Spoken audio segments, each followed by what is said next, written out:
గత పాలకుల చేతగానితనం, గత పాలకుల అసమర్థత ఈరోజు చిలకలూరుపేట ప్రజలకు నీటి కష్టాలు వచ్చినాయి.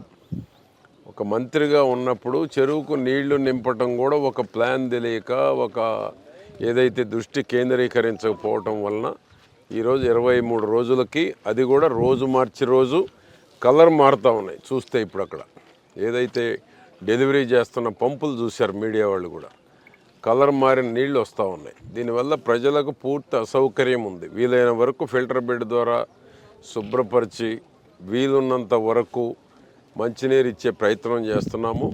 ఫ్యూచర్లో ఇటువంటి జరగకుండా జాగ్రత్తలు తెలుగుదేశం ప్రభుత్వం తీసుకోవడం జరుగుతుంది. గత పాలకుల వైఫల్యం చిలకలూరుపేట ప్రజలకి 45 రోజులు కష్టాలు తప్పవు. వాళ్ళ తప్పిదాలు, వాళ్ళ చేతగానితనం, వాళ్ళ నిర్లక్ష్యం, చిలకలూరుపేట ప్రజలు 45 రోజులు కష్టాలు భరించాల్సిందే మంచినీళ్ళకి. కాబట్టి ఉన్నంతలో మెరుగైనటువంటి నీటి సరఫరా చేసేటువంటి ప్రయత్నం చేస్తున్నాము. ఇరిగేషన్ మంత్రి రామానాయుడు గారు, ఇరిగేషన్ సెక్రటరీ సాయి ప్రసాద్ గారితో కూడా మాట్లాడటం జరిగింది. 5 టీఎంసీలు మంచినీటి కోసమే అడిగారు. వీలైనంత త్వరగా కనుక 5 టీఎంసీలు నీరు విడుదల చేస్తే చిలకలూరుపేటకు మంచినీళ్ళ కష్టాలు తీరేటువంటి అవకాశం ఉంది.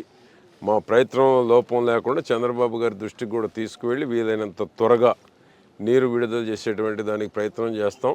చిలకలూరుపేట ప్రజలకు గత పాలకుల యొక్క తప్పిదాలు, గత పాలకుల యొక్క నిర్లక్ష్యం 45 రోజులు నీటి కష్టాలు ఉంటాయి. ఓకే.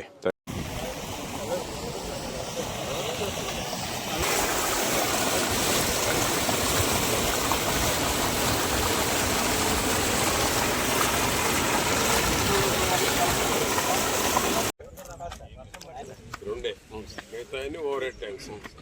ఫిల్టర్ అయ్యేది 2 పాయింట్లు.